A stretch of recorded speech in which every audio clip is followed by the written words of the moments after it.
Empezar una serie de prédicas que Dios ha puesto en nuestro corazón, y desde la primera prédica nos ha cautivado el corazón. Dios permita que esto pueda ser de bendición a sus vidas. Acompáñenme en una breve oración para empezar.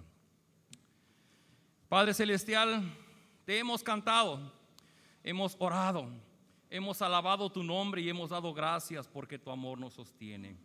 Pero ahora vamos a abrir tu palabra y te rogamos que la Escritura hable a nuestra vida y nos dé el mensaje que nuestro corazón necesita. Lo rogamos en Cristo Jesús. Amén. Fíjense que esta semana estuve platicando con un chico por teléfono. Vamos a ponerle de nombre Pablo para no evidenciarlo. Y Pablo estaba muy enojado cuando hablé con él. Resulta que hace unas semanas habló con su jefe del trabajo, pidiéndole que lo contrataran a tiempo completo porque estaba trabajando a tiempo parcial y que le diera una posición mejor en su trabajo. El jefe le dijo que sí, que le pusiera su esfuerzo, que le echara muchas ganas y que iba a ser así. A los días siguientes contrataron a una nueva persona y la trajeron con Pablo y le dijeron: Pablo, pues enséñale a esta persona todo lo que tú sabes. Y Pablo se emocionó porque dijo: esta persona se va a quedar en mi lugar y yo voy a poder tener un mejor puesto en la compañía. Pero los días pasaron y justamente la semana pasada, y esta historia es real, no la estoy inventando. La semana pasada hacen una reunión en su oficina y entonces el jefe presenta a la nueva persona que recién habían contratado como su jefa y que estaba contratada a tiempo completo. Pablo hizo un coraje enorme. Cuando yo hablé con él, me decía que quería ir a la oficina de su jefe, nada más que su jefe estaba ocupado y no le daban una cita, pero quería ir y decirle sus verdades, y es más, aventarle el trabajo. Ya no quería seguir ahí. Qué poca seriedad de empresa. Y cuando estuve platicando con él, empecé a decirle: mira, Pablo, cálmate. Lo que yo creo que tienes que hacer es todos los días orar por la mañana y pedir que Dios dirija tu vida y que sus planes se cumplan en ti. Y Pablo de inmediato me interrumpió y me dijo: es que es precisamente lo que he estado haciendo. He estado orando a Dios todos los días, pidiendo por ser contratado a tiempo completo y por un mejor puesto en mi compañía. Y ahora veo que Dios no lo hizo así. Todos vivimos situaciones parecidas a esta y sufrimos porque las cosas no resultan como queremos o porque suceden cosas que no esperamos. Nos cuesta trabajo aceptar la realidad y nos negamos a lo que está sucediendo, que lo que está sucediendo sea de verdad. Y entonces nos enojamos, culpamos a los demás e inclusive nos llegamos a enojar con Dios. La pregunta es: ¿cómo podemos entender que Dios está en control aun cuando las cosas no están saliendo como nosotros esperamos o como nosotros quisiéramos que fueran? Y también preguntamos: ¿es posible que en algún momento las cosas se salgan del control de Dios? Decía que hoy estamos iniciando una serie de prédicas que le hemos llamado Camino a la Victoria. Y en estas semanas vamos a platicar varios pasajes del Evangelio, de las experiencias que Jesús vivió con sus discípulos, y vamos a ver cómo Jesús tuvo que caminar por ese valle de dolor para finalmente llegar a la resurrección. El domingo de resurrección será el camino cuando Jesús llega a la victoria. Son 5 prédicas, espero que no se pierda usted ninguna de ellas. Pero el Señor Jesús caminó rumbo a la victoria, pero su camino estuvo marcado por el dolor. Sabemos que Jesús vivió el dolor y sus discípulos que lo acompañaron también experimentaron el dolor. Así que sin más preámbulo, vayamos al pasaje que usaremos en esta mañana y vamos a intentar contestar esta pregunta: ¿qué podemos hacer cuando no aceptamos lo que Dios está haciendo? ¿Qué podemos hacer cuando no aceptamos lo que Dios está haciendo en nuestra vida? Así es que el primer punto de esta prédica dice: número 1, mantener una actitud expectante ante las cosas que Dios hace en mi vida. ¿Qué puedo hacer para aceptar las cosas que Dios está haciendo? Es mantener una actitud expectante. Lo vamos a ver. Vamos a basar este texto en Mateo 16. Y ustedes dirán, es que lo tomó del pasaje que hemos estado viendo en el tiempo con Dios. Sí, precisamente cuando estaba estudiando el tiempo con Dios, yo dije, aquí hay mucho material para compartir. Así que vamos a leer en Mateo 16, de principio, versículos 21 y 22, está en su pantalla. Si gustan, acompáñenme a leerlo. Y dice así: desde entonces comenzó Jesús a advertir a sus discípulos que tenía que ir a Jerusalén y sufrir muchas cosas a manos de los ancianos, de los jefes de los sacerdotes y de los maestros de la ley, y que era necesario que lo mataran y que al tercer día resucitara. Entonces Pedro lo llevó aparte y comenzó a reprenderlo: de ninguna manera, Señor, esto no te sucederá jamás. Déjenme nada más ubicar el pasaje. Unos momentos antes, Jesús le había preguntado a sus discípulos: a ver, discípulos míos, ¿quién dicen la gente que soy yo, el Hijo del Hombre? Y dijeron, bueno, unos que Elías, otro que Juan el Bautista, algún profeta. Y Jesús dice, ¿y ustedes quién dicen que soy yo? Y Pedro, siempre adelante, dijo, tú eres el Cristo, el Hijo del Dios viviente. Y Jesús le dice, bienaventurado eres, Pedro, porque esto no te lo reveló carne ni sangre, sino mi Padre que está en los cielos. Y este momento es hermoso porque yo creo que Pedro así como que se infló como un pavo real, diciendo, bien, le atiné a la respuesta que tenía que ser, y recibió un reconocimiento de parte de Jesús. Y unos instantes después, Jesús aprovecha el momento para decirle a sus discípulos que él tenía que morir, que él iba a morir. Y cuando Pedro oye esto, cae en pánico. ¿Cómo era posible que su maestro, el que él acababa de declarar que era el Hijo del Dios viviente, iba a morir? Y bueno, es necesario recordar que en los tiempos de Jesús, el pueblo judío esperaba no a alguien que viniera a morir en la cruz, esperaban a un caudillo, a un libertador, a alguien que viniera y que levantara un ejército para rebelarse contra el imperio romano. Los judíos anhelaban una nación libre, una nación independiente. Y cuando Pedro escucha esto, cae en pánico. ¿Por qué? Porque seguramente él y los discípulos tenían en su mente y en su corazón esta ilusión de poder ver una nación libre sin tener que pagar impuestos al imperio romano. Y decían, Jesús está con nosotros, y en cualquier momento Jesús empieza a alborotar las aguas y empieza a armar un ejército y vamos a atacar al imperio romano y vamos a ser libres. Y de repente Jesús le dice, es necesario que yo muera. Y entonces Pedro y los discípulos seguramente cayeron en pánico. Esa experiencia de Pedro es muy importante. Comprender que los discípulos caminaban con Jesús todos los días, pero además de que estaban codo con Jesús, cada uno guardaba en su corazón una expectativa de lo que querían que Jesús hiciera para ellos. Ellos guardaban las esperanzas de ser liberados del imperio romano. Por el otro lado, el Señor Jesús está caminando rumbo al Calvario. Jesús está caminando al evento más importante de toda la humanidad. Y los discípulos no alcanzaban a comprender esto que Jesús estaba haciendo. Así que, queridos amigos, si le pasó a los discípulos de Jesús que anduvieron codo con Él, que convivieron todos los días y se confundieron y no entendieron lo que Jesús quería hacer, imagínense cuánto más nos puede suceder a nosotros.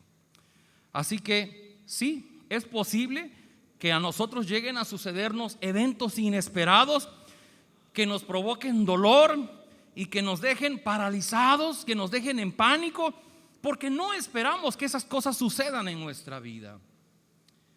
Es posible entonces que lleguemos a vivir enojados, tristes, sin ánimo, confundidos por situaciones que nos llenan de dolor y sufrimiento. Por cierto, Dios me dio la oportunidad de aprender algo muy, muy importante que quiero compartir con ustedes en esta hora. ¿Sabían ustedes que hay una diferencia entre experimentar dolor y vivir el sufrimiento?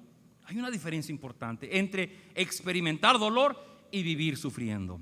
El dolor es algo genuino, es algo legítimo, es algo concreto. A usted se le pica una muela y le viene un dolor de muela. es algo genuino, es una infección en su encía y le va a doler. No hay nada que hacer porque el dolor es inevitable. Y lo que finalmente podemos hacer es aceptarlo y buscar una medicina para ese dolor.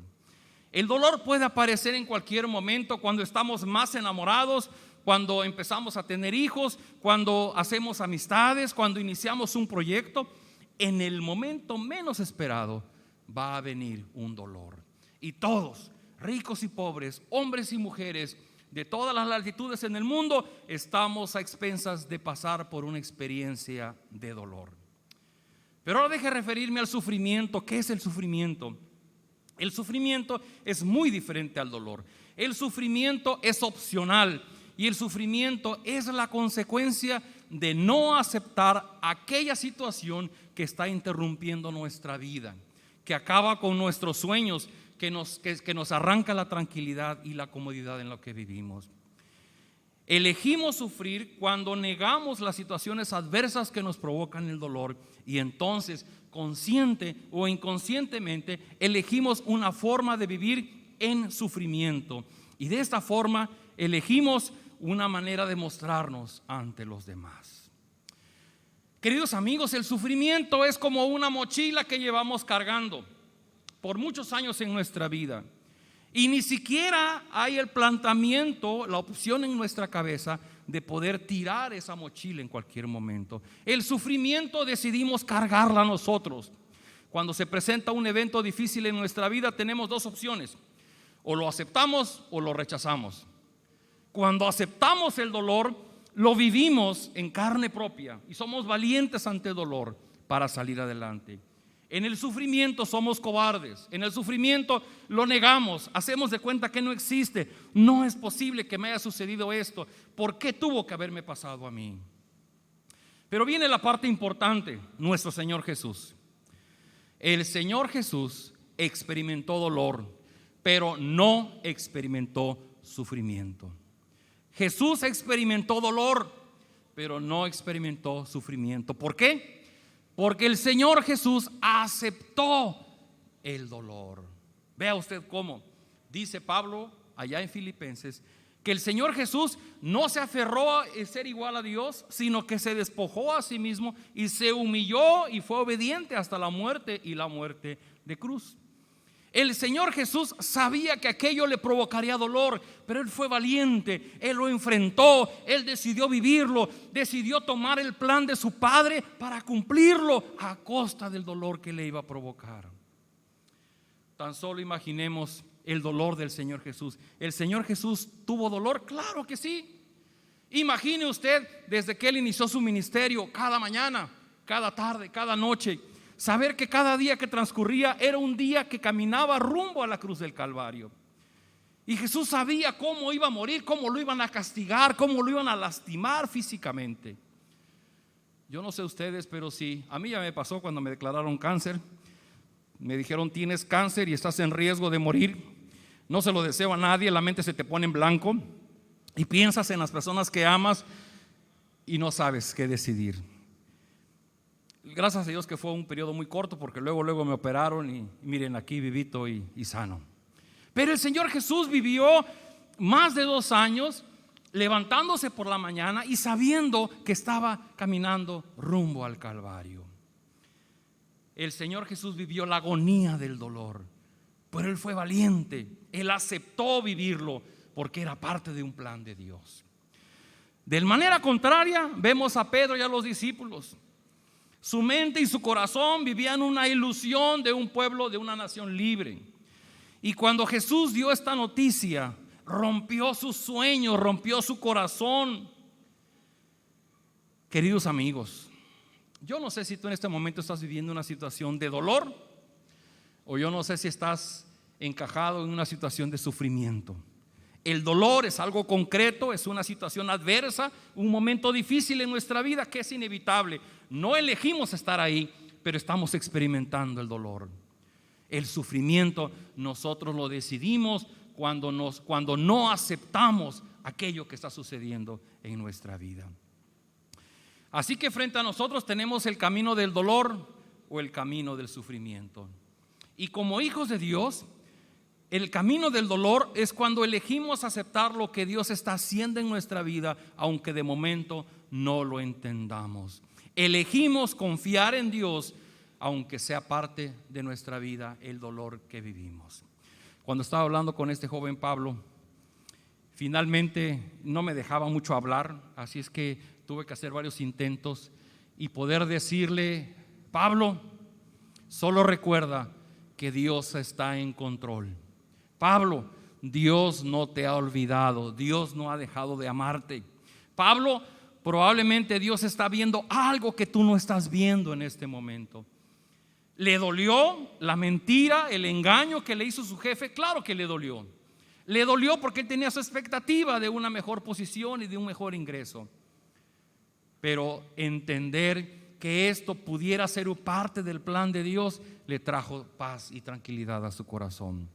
De otra manera, mientras él decía: es que esto no es posible y voy a ir con mi jefe y le voy a reclamar y le voy a hacer que vea que me mintió y que vea que corrija su decisión, estaba sufriendo, lleno de enojo, lleno de ira. Fíjense que encontré una información que se me hizo muy interesante y que la comparto con ustedes.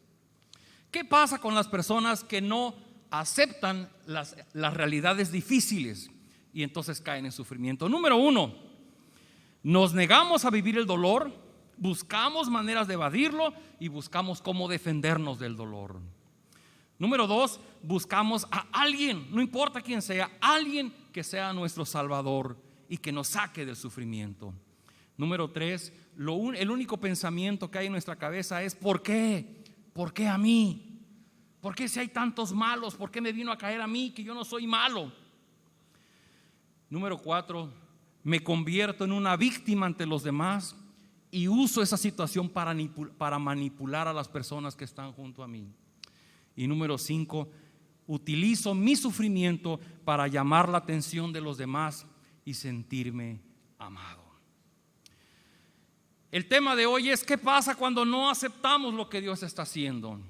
Cuando no aceptamos lo que Dios está haciendo, caemos en este hoyo, en este pozo de desesperación, de enojo, porque no queremos aceptar que aquello que ha sucedido sea parte de un plan que Dios tiene para nosotros.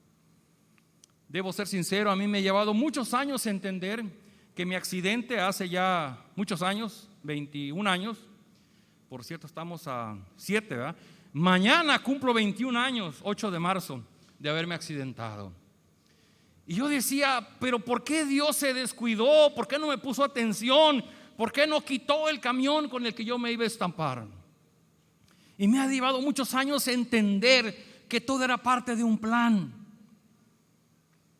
Si yo hubiera seguido trabajando y logrando títulos y reconocimientos en la empresa donde estaba, seguramente ahorita esa empresa me hubiera mandado a cualquier otro país donde tiene sedes de su empresa, y no estaría yo frente a ustedes.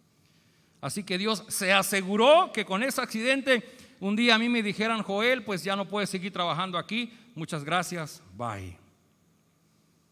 Resulta difícil aceptar que hay dolor, que hay cosas que van en contra de nuestros sueños, claro. Pero tenemos dos opciones y quiero compartir con ustedes lo que dice Proverbios 3, versículos del 5 al 7, que estoy seguro que varios de ustedes se saben, pero que dice así: confía en el Señor de todo corazón y no en tu propia inteligencia. Reconócelo en todos tus caminos y Él allanará tus sendas. No seas sabio en tu propia opinión, más bien teme al Señor y huye del mal. ¿Cómo puedo hacer para aceptar aquello que me está causando dolor? Número uno, mantén una actitud expectante. Significa caminar con los ojos abiertos, pero pensando que a través de las diferentes situaciones Dios algo va a mostrarme, algo quiere que yo aprenda. Yo no sé si les ha pasado a ustedes con el COVID. A lo mejor varios de ustedes están enojados con el COVID. Pobre COVID, ni se ha enterado, pero ustedes están muy enojados. ¿Cómo es posible que el COVID vino a cambiarnos nuestra vida?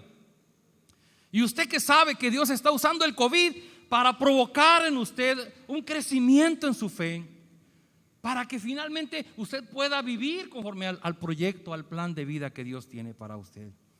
Mientras estamos enojados porque el COVID no se termina y no podemos hacer nuestra vida normal.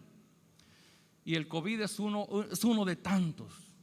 Probablemente cuando nos toca pasar por una separación, por la pérdida de un ser querido, por la pérdida de un trabajo, de un empleo, por muchas situaciones difíciles que vivimos en nuestra vida, un accidente de tráfico, nos preguntamos ¿por qué? ¿Por qué a mí?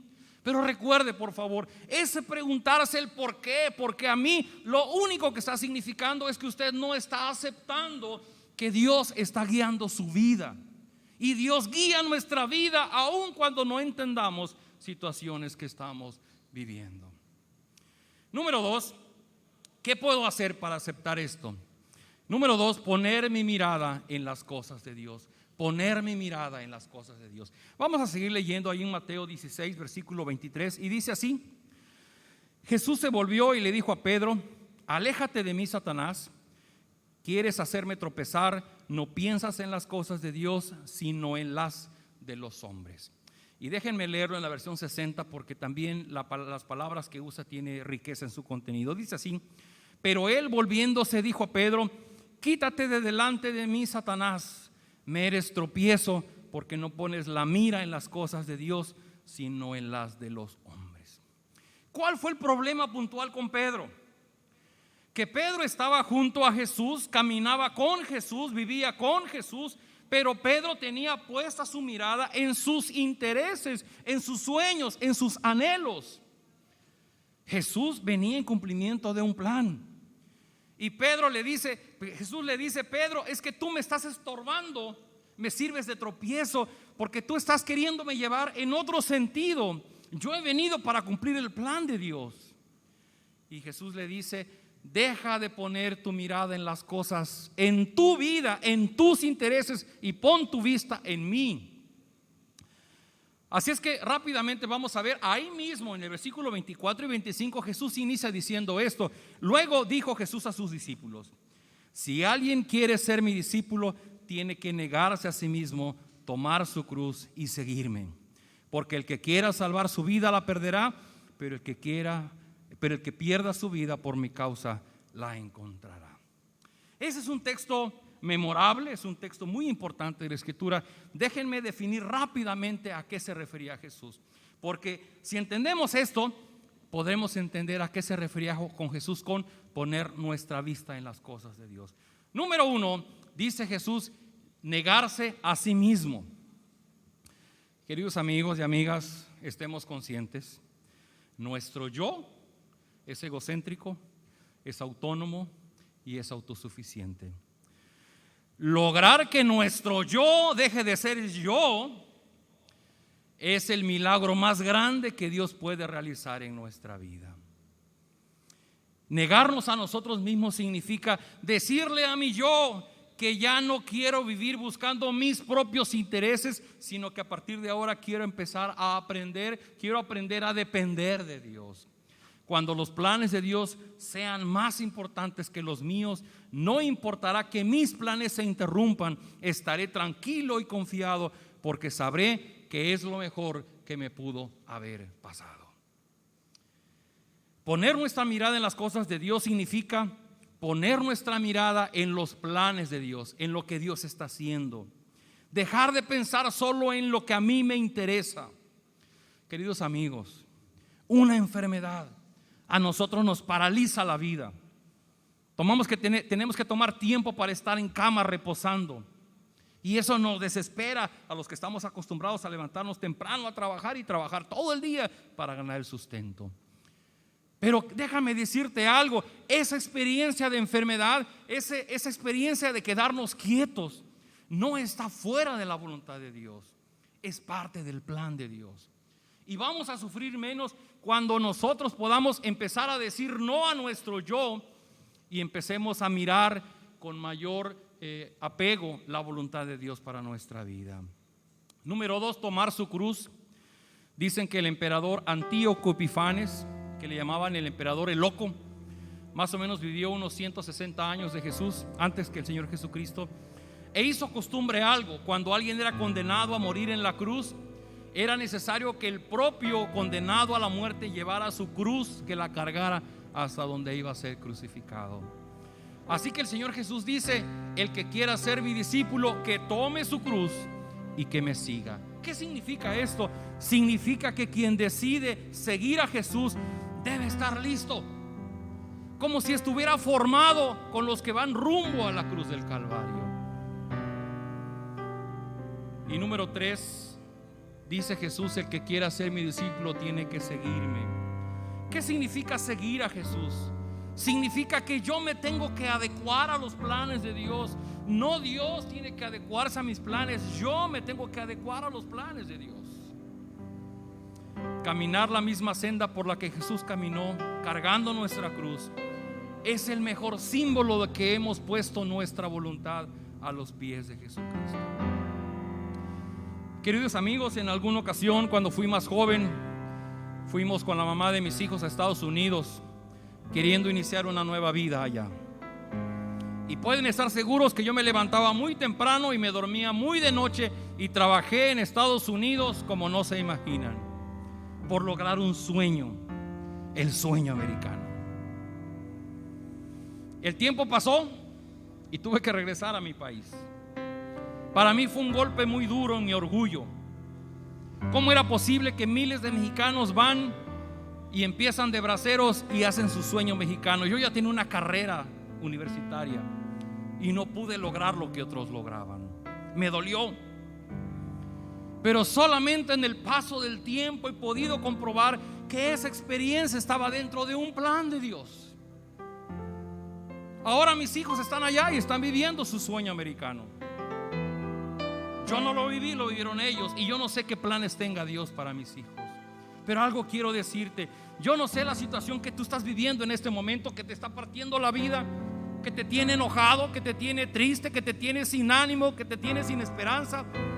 Pero esta ocasión estoy aquí para decirte: Dios está en control.